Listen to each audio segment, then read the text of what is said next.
अस्सलाम वालेकुम गाइस, कैसे हैं आप सब लोग। You are watching my channel Qamar Faizan Dogal. ये वीडियो है क्लास 11 के स्टूडेंट्स के लिए, फर्स्ट ईयर के स्टूडेंट्स। परसों को इंशाल्लाह उनका इंग्लिश का पेपर होगा and before your exams I would like to share some important information and useful guidance for all of you, and please watch this video till last minute as this video will be very beneficial for you, all of you guys. तो कुछ instruction लिखी हैं। ये video में मैं कोई guest paper नहीं दे रहा, मैं आपको पैटर्न बताऊंगा जिसको आपने फॉलो करना है और इंशाल्लाह आपके बहुत अच्छे मार्क्स आएंगे। अल्हम्दुलिल्लाह मेरे जो फर्स्ट ईयर में मार्क्स थे जब मैंने एग्ज़ाम दिया था तो 95 थे। अब उस वक्त मैं अपनी स्ट्रेटजी बताऊंगा जिसको मैंने फॉलो किया था और जिसको अचीव किया था। उसमें सबसे पहली जो स्टूडेंट्स बात आती है ना, वो आपकी राइटिंग स्किल है। ठीक है, हम राइटिंग स्किल की बात करते हैं, कोई भी एक्यूरेट मेथड की बात नहीं करता है। एक्चुअली आपको ये नहीं कि टक्के वाला मार्कर यूज़ करने आना चाहिए, आपको कैलीग्राफी आनी चाहिए, ये कंपलसरी नहीं होता है। बेसिकली पेपर में ये होता है कि चेकर को आप जितना ज़्यादा पेपर चेक करते हुए आसानी प्रोवाइड कर सकते हैं ना, तो उतना ज़्यादा आप लोगों के लिए बेटर होता है। ठीक है, तो स्पेशली जो लाहौर बोर्ड के स्टूडेंट्स होते हैं, फैसलाबाद बोर्ड के स्टूडेंट्स होते हैं, उनकी चेकिंग जो है वो मुश्किल होती है। अब मैं इन सिर्फ 2 बोर्ड्स की बात नहीं कर रहा, बाकी बोर्ड्स की भी चेकिंग एक्यूरेट और मुश्किल ही होती होगी। बाय द वे मैंने जो एक्सपीरियंस किया है मैं इसकी बात कर रहा हूँ। अब यहाँ पे आपके पास जो राइटिंग है ना, आपने अब पेपर जो आपने अटेम्प्ट करना है, लाइक आपके पास ये एक शीट है, आपने मार्जिन लाइन ज़रूर मेंशन करनी है। और मार्जिन लाइन जो मेंशन करनी है ना, आपने ज़्यादा साइज़ की नहीं करनी है। कुछ स्टूडेंट्स करते हैं कि वो इतनी ज़्यादा मार्जिन लाइन लगा देते हैं और इतना पेपर बचता है। अगर मेरे पर्सपेक्टिव से बात की जाए, अगर मैं किसी की भी स्टूडेंट का पेपर चेक करूं तो मैं उसको मार्क्स नहीं दूंगा इतने, क्योंकि इतने से एरिया में वो शीट्स ही भर रहा है। ठीक है, एक लाइन में आपके 3 वर्ड्स आ रहे हैं। फिर स्टूडेंट्स ज़्यादा बढ़ा लिखने के लिए, स्पेशली इंग्लिश में, मैं ये पेपर पैटर्न की इंग्लिश में क्यों बात कर रहा हूँ, क्योंकि स्पेशली इंग्लिश में ये चीज़ होती है कि हम इंग्लिश के पेपर की लेंथ को बढ़ाने के लिए स्पेशली ये करते हैं कि मार्जिन लाइंस बढ़ा देते हैं और उसके बाद हम जो वर्ड्स होते हैं, ठीक है, उनको कम कर देते हैं। एक लाइन में हमारे वर्ड काउंट किए जाएं तो वो 3 से 4 होते हैं, 4 से 5 वर्ड्स होने चाहिए, 4 से 5। अच्छा, इसके लिए ज़्यादा एक्यूरेट मेथड ये है कि आपकी इक्वल स्पेसिंग होनी चाहिए। अगर आपने इस साइड पे हाशिया लगा दी है, ठीक है, मार्जिन लाइन लग गई है, तो चाहे आप इस साइड पे ना लगाएं। अगर आपने इस साइड पे भी लगाना है, अब मुझे आइडिया नहीं है क्योंकि अब शीट्स जो हैं वो चेंज हो चुकी हैं पेपर की। ठीक है, तो ऑल पंजाब बोर्ड्स में यही शीट्स चलती हैं तमाम सेंटर्स में। ठीक है, तो इसका उधर ये होता है कि इससे जो शीट होती है वो थोड़ी छोटी ही होती है। ठीक है, अब आपने मार्जिन लाइन देखें कि मैंने कितनी लगाई है। अब ये था पेज, ठीक है, ये मेन बॉर्डर कह लें, और ये मेरा मार्जिन लाइन लगा है। ठीक है, और ये वाली इधर मैंने मार्जिन लाइन लगाई है। अब ये देखें, इससे थोड़ा ज़्यादा कर लीजिएगा। अब मैं ये मैनुअली ड्रा कर रहा हूँ तो ये अच्छा खासा एरिया बच रहा है। इस पर आप इजीली 5 से 6 अल्फाज लिख सकते हैं। अगर आप इससे भी ज़्यादा करना चाहें तो आप इधर लगा लें। ठीक है, अभी भी सही है। स्टूडेंट क्या करते हैं, इधर तक मार्जिन लाइन आई होती है और इधर तक आई होती है, तो आपने इस चीज़ को अवॉइड करना है। और जो भी क्वेश्चन नंबर जो है ना, वो आपने सेंटर पे मेंशन करना है।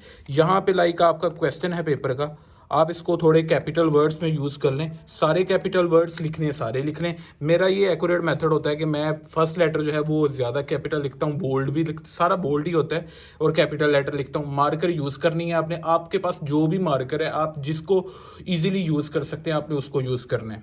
इसके बाद आपने क्वेश्चन नंबर मेंशन करना है और उसका जो भी पार्ट होगा, लाइक आप क्वेश्चन आंसर अटैम्प्ट कर रहे हैं, आप सबसे पहले उसका 3rd पार्ट अटैम्प्ट करना चाहते हैं तो 3rd पार्ट मेंशन करें। आपका पार्ट नंबर गलत नहीं होना चाहिए। और यहाँ पे सोल्यूशन नहीं लिखेंगे, इंग्लिश के पेपर में आप यहाँ पे लिखेंगे आंसर। ठीक है, अब आंसर लिखेंगे आप यहाँ पे आंसर। अब आंसर कितनी लेंथ का होना चाहिए, 5 to 6 लाइन्स, और ऑथेंटिक वर्ड्स होने चाहिए। कुछ स्टूडेंट्स समझते हैं कि हम आंसर कहीं से भी याद कर लें। अच्छा, वो उनके लिए होता है जो कि गेस्ट पेपर से या कोई की बुक जो है वो स्मार्ट सी, ठीक है, स्मार्ट सिलेबस वाली, ये स्मार्ट की बुक उसको बोल लेते हैं। लर्नर को अवॉइड करके वो कोई गेस्ट पेपर या कोई स्मार्ट की बुक यूज़ करते हैं जिसपे आसान वर्डिंग में आंसर लिखा होता है। तो मैं सिर्फ उन स्टूडेंट्स को रिकमेंड करूंगा जिनकी इंग्लिश बहुत ज़्यादा वीक है, जिनको रीडिंग का मसला है, जिनको अंडरस्टैंडिंग नहीं है कि एक लाइन रीड आउट करते हैं और उनको वो उसको कॉम्प्रीहेंड नहीं कर पाते, तो मैं उनको रिकमेंड करूंगा कि वो उसको फॉलो करें। अगर कोई एवरेज स्टूडेंट है और इंग्लिश को पढ़ना जानता है और चाहे उसने तैयारी नहीं की, तो मैं उसको यही रिकमेंड करूंगा कि आप लर्नर वाला ही आंसर यूज़ किया करें। हाँ, प्लेस में और सेकंड ईयर में मिस्टर चिप्स में सेल्फ राइटिंग होती है। प्लेस के जो मोर शॉर्ट क्वेश्चंस होते हैं उसमें आप सेल्फ राइटिंग कर सकते हैं, ठीक है। जो आपके प्लेस हैं, लाइक लाइटनिंग वाला, हीट लाइटनिंग वाला जो अपना प्ले है पहला, फिर दूसरा तीसरा, जो 3 प्लेज हैं, तो उनके जो मोर शॉर्ट क्वेश्चन आएंगे उनमें आप कर सकते हैं। आप एक्सरसाइज में भी वहाँ पे कर सकते हैं, मगर जो शॉर्ट स्टोरीज होती हैं यानी जिसको आप लेसन बोल देते हैं, उसके जो एक्सरसाइज के क्वेश्चन ज़्यादा हिट होते हैं पेपर्स में। चाहे आपका किसी भी बोर्ड से ताल्लुक है, कोई भी आपका रेलिवेंट बोर्ड है, आप देख लीजिएगा, ज़्यादा वो आपको एक्सरसाइज के क्वेश्चन देता है और उनका आंसर भी रेलिवेंट होना चाहिए और ऑथेंटिक वर्ड्स होने चाहिए। आपने 5-6 लाइन्स लिख दी हैं, जब अब आपने आंसर लिख लिया, यहाँ पे कुछ भी आंसर लिख लिए क्वेश्चन के रिलेटेड, अब यहाँ पे आप लाइन लगा दें कि ये ख़त्म हो गया। अब नेक्स्ट आप नंबर यहाँ पे मेंशन करें, इतनी ज़्यादा लाइंस छोड़ने की ज़रूरत नहीं होती है। आप देखेंगे जी कि 100/100 जिसके मार्क्स आए हैं, 98 मार्क्स आए हैं, उसका पेपर पैटर्न देख रहे हैं, तो हर किसी की टेक्निक मुख्तलिफ है। तो मैंने इसी टेक्निक को फॉलो करते हुए अल्हम्दुलिल्लाह बहुत अच्छे मार्क्स अटेन किए थे। मैं किसी को डिग्रेड नहीं कर रहा, आप भी इंशाल्लाह इससे भी अच्छे मार्क्स लेंगे और बाकी स्टूडेंट्स भी लेते हैं। तो वो जो टेक्निक है, स्टूडेंट यही सोचते रहते हैं कि यार ये कैलीग्राफी मुझे पहले सीखनी पड़ेगी, तो इतना टाइम हमारे पास नहीं होता और अभी तो बिल्कुल भी नहीं है, तो लिहाजा आपने इस चीज़ को अवॉइड करना है। अब आप नेक्स्ट जो भी क्वेश्चन पे नंबर है उसको लिखें और उसका यहाँ पे आंसर लिखें, ये मार्कर के साथ लिखें, ठीक है। अब इससे भी ज़्यादा एक्यूरेट करना है, आपकी जिस तरह की मर्जी राइटिंग है स्टूडेंट। अब अगर उसने पूछा है the main theme, what is the main theme of heat lighting, like main theme उसने पूछा, हीट लाइटिंग एक कीवर्ड है आपका। जो मेन कीवर्ड होगा ना, जिसको आपने टारगेट करना है, आप उसको मार्कर में लिख दें, उसको इन्वर्टेड कॉमास में लिखें चाहे ना लिखें, ठीक है। आप उसको क्या कर दें, मार्कर में लिख दें, ठीक है, मार्कर के साथ हाईलाइट कर दें, बोल्ड कर दें, ठीक है। तो आपको यकीन करें जिस तरह की भी राइटिंग हुई, पेपर जो चेक करेगा वो कहेगा कि यार बच्चे ने कोई सफाई इख्तियार की है, और रिमूवर को अवॉइड कीजिएगा।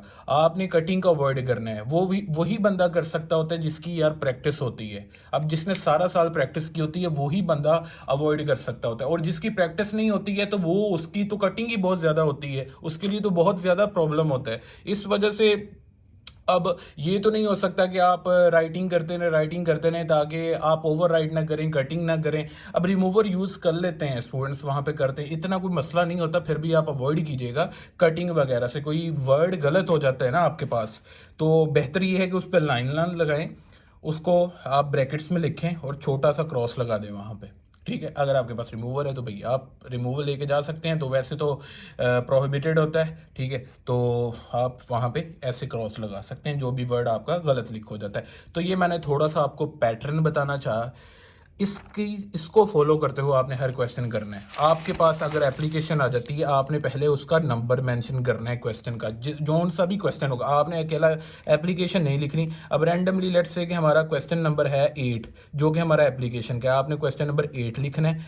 ये 2 डबल लाइंस लगा दें इसको हाईलाइट करने के लिए, ये अच्छा लगेगा। इस तरह एप्लीकेशन लिखें। बेहतर ये है कि आप पूरा उसका टॉपिक लिखें, कि जिस टाइटल लिखें कि जिसके रिलेटेड आपने, जो टॉपिक है जिसको आपने टारगेट करना है, जिसके रिलेटेड आपने एप्लीकेशन लिखनी है, तो आप आगे वो लिखें और एप्लीकेशन यहाँ से स्टार्ट कर दें, जो है सोल्यूशन नहीं, उसका मेन एक्सप्लेनेशन स्टार्ट कर दें, ठीक है। मेन बॉडी होता है, मेन सेगमेंट्स होते हैं डिफरेंट, ठीक है, सेक्शंस एप्लीकेशन के होते हैं, वो मैं आपको समझाता हूँ वीडियो के एंडिंग पे, जो लास्ट में मैं आपको इंशाल्लाह यही समझाऊंगा। तो ये था हमारे पास पेपर पैटर्न कि आपने इस तरतीब को फॉलो करना है, और याद रहे यहाँ पे भी आपने हाशिया लगाना है। और ये एक और चीज़, जब शीट ऐसे फोल्ड होती है, ये समझ लें कि इसका जो है राइट पेज है और ये समझ लें कि उसका लेफ्ट पेज है, तो स्पेशली ना जब फोल्ड करते हैं तो ये वाली चीज़ जो है ना वो अंदर को जा रही होती है। तो अगर आपने ये मार्जिन लाइन लगाई है ना, मतलब आपका अगर ये वर्ड इधर खत्म हो रहा है तो अगला वर्ड भी इधर खत्म हो, लाजम नहीं कि अब लाइन यहाँ पे ही खत्म करनी है। अब लाइन यहाँ पे खत्म हो गई है ना, लाइक इस तरह लिखा हो आपके पास, ठीक है। यहाँ पे मतलब कि ये 2 लाइन में एक पैरा हो गया, अब आपने 4 लाइन्स में ये पैरा किए, 5 लाइन में, अब अगला जो पैरा स्टार्ट किया है वो भी इधर इक्वल स्पेसिंग हो, तो आपका पेपर जिस तरह की भी मर्जी राइटिंग है, आपका पेपर बहुत अच्छा लगेगा। चेक कर को मैं गारंटी के साथ कहता हूँ बहुत अच्छा लगेगा पेपर, आप ज़रा इसको ट्राई करके देखिएगा, ठीक है। तो मैंने कोशिश की है कि अपना एक्सपीरियंस आप लोगों के साथ शेयर कर सकूँ। अच्छा, बहुत सारे टीचर्स ने गैस पेपर शेयर किया है, मैं गैस पेपर जो है इंशाल्लाह आपको नेक्स्ट वीडियो में शेयर करूंगा। बस मैंने आप लोगों के लिए ना कुछ इंस्ट्रक्शन लिखी हैं और आपने इसको केयरफुली रीड करना है, मैंने स्पेशली मेंशन किया है। फर्स्ट चीज़ मैंने बता दी कि आपने अपनी राइटिंग का ख्याल रखना है, जिसकी राइटिंग बहुत अच्छी है उसके लिए तो बोनस पॉइंट है। इंग्लिश में मेरा अपना पर्सनल एक्सपीरियंस बता रहा हूँ, 4 सालों का, 9th 10th से फर्स्ट ईयर सेकंड ईयर, मुझे पता है 9th 10th से डिफरेंट चेकिंग होती है, ठीक है, फर्स्ट ईयर सेकंड ईयर की, फिर भी यहाँ पे राइटिंग बहुत ज़्यादा मेंशन जो है मैटर करती है, ठीक है। अब किसी की राइटिंग नहीं भी अच्छी तो ये जो टेक्निक बताई है वो उसको फॉलो करेगा लाजमी, ठीक है। वीडियो को लाजमी आपने एंड तक वॉच करना है, यहाँ तक से स्किप नहीं करना। अगली बात जो है वो मैं आप लोगों के साथ करने लगा हूँ, अब हम पेपर पे आने लगे हैं कि कौन कौन से क्वेश्चंस को टारगेट करना है, कौन से नहीं। तो सबसे पहले लेसन्स की बात कर लेते हैं, जिसको हम शॉर्ट स्टोरीज बोलते हैं। आपके 12-13 हैं, तो आपको अगर पहले 10 से 12 आते हैं तो वेल एंड गुड, पहले 10 तो अच्छी तरह आते हैं तो बहुत अच्छी बात है। आपने इसके एक्सरसाइज के क्वेश्चंस को टारगेट करना है, लाजमी कंपलसरी है, ठीक है। मगर ये नहीं कि सिर्फ एक्सरसाइज के क्वेश्चंस को आपने देखना है, एक्सरसाइज के रेलिवेंट जो हैं क्वेश्चन, मोर शॉर्ट क्वेश्चन में उनकी सिर्फ आपने स्टेटमेंट पढ़नी है, स्टेटमेंट रीड आउट करनी है। स्पेशली 2022, 23 और 21, 22, 23 ये 2-3 साल में जो एग्जाम्स हुए हैं, ठीक है। फर्स्ट एनुअल तो पिछले साल से शुरू हुआ है, फर्स्ट एनुअल, सेकंड एनुअल, उससे पिछले साल जब स्मार्ट सिलेबस से हुआ था काम। अब वहाँ पे क्या हो रहा है, हर साल पेपर पिछले साल से के पेपर के निस्बत डिफरेंट आ रहा है, लाइक स्कीम डिफरेंट हो रही है हर पेपर में और क्वेश्चंस भी डिफरेंट हो रहे हैं। अब गैस पेपर में आपको डिफरेंट चीज़ बताएंगे कि बच्चों आप सिर्फ एक्सरसाइज के क्वेश्चंस कर लो, तो भाई साहब ये बोर्ड पे मैटर करता है कि आपका रेलिवेंट बोर्ड कौन सा है। लाइक अगर आपका बोर्ड है लाहौर बोर्ड, गुजरांवाला बोर्ड और फैसलाबाद बोर्ड और पिंडी बोर्ड, 3-4 बोर्ड्स ये मैंने मेन लिए हैं जो कि ज़्यादा एरियाज़ को टारगेट करते हैं, स्पेशली लाहौर, गुजरांवाला और रावलपिंडी, ठीक है। इनके जो पेपर्स होते हैं वो थोड़े डिफ़िकल्ट होते हैं। फैसलाबाद बोर्ड के भी बीच में अब डिफ़िकल्ट आ रहे, पहले आसान होते थे, अब फैसलाबाद बोर्ड के भी पेपर्स डिफ़िकल्ट आ रहे। मैं डरा नहीं रहा, मैं आपको आगाह कर रहा हूँ बस, ठीक है। आपने एक ही तरीके से तैयारी नहीं करनी है कि भाई ये क्वेश्चन इधर आया तो ये इसके रेलिवेंट तैयार कर लूँ, तो ये इसके आया तो इधर से तैयार कर लूँ। तो आपने एक्सरसाइज के क्वेश्चंस को इन दिनों में लाजमी ट्राई करना है, जितना भी आपके पास टाइम बचा है।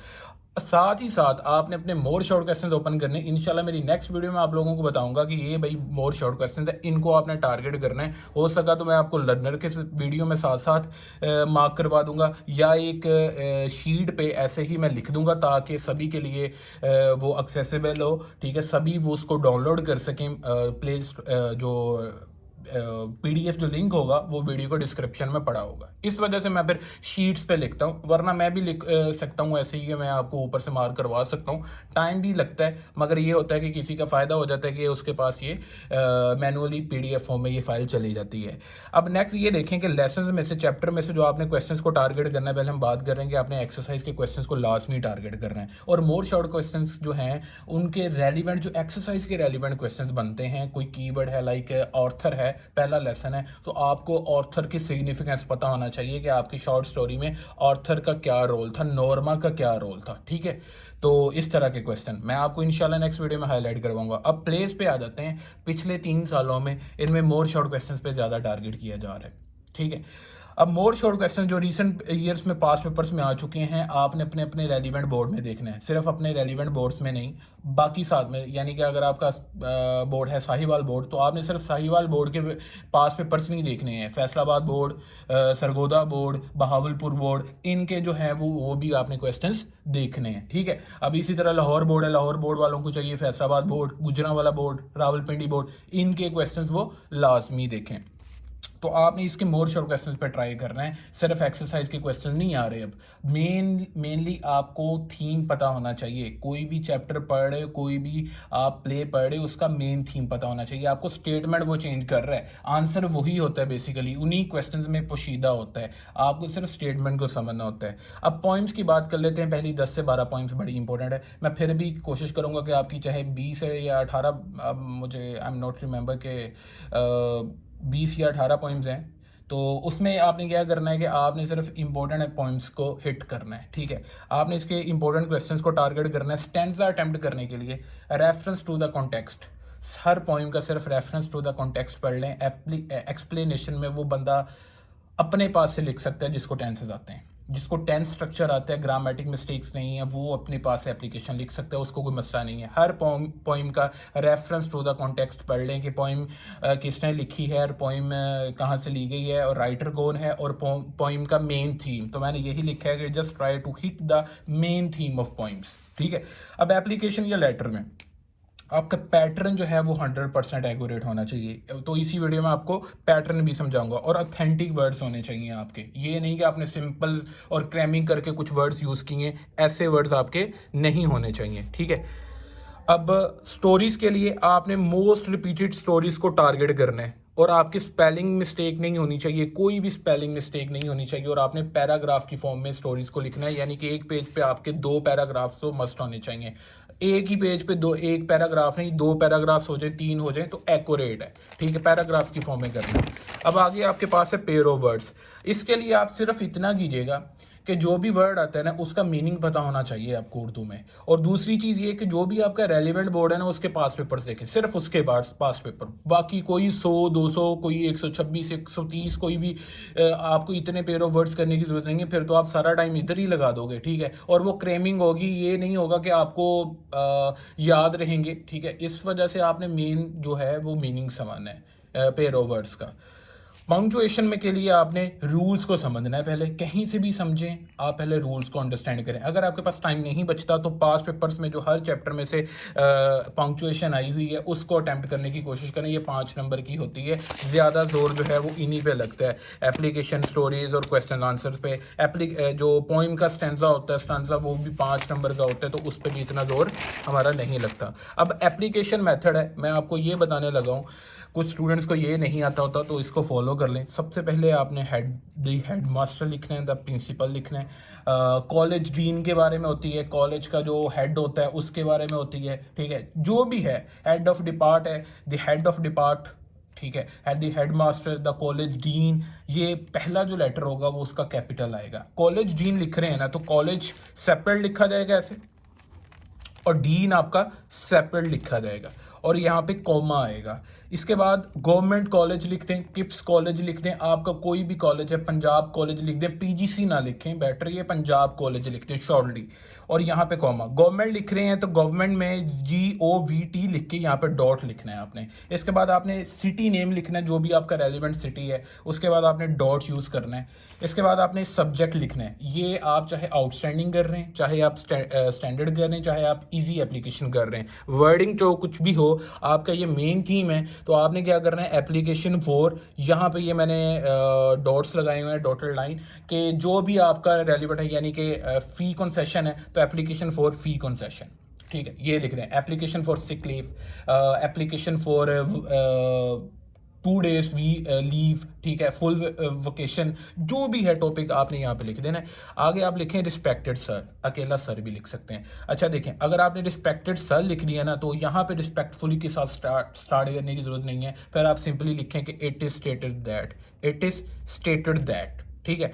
अगर आप यहाँ पे सर लिखते हैं तो बेटर है, अकेला सर लिख लें आप यहाँ पे सर और ये कॉमा।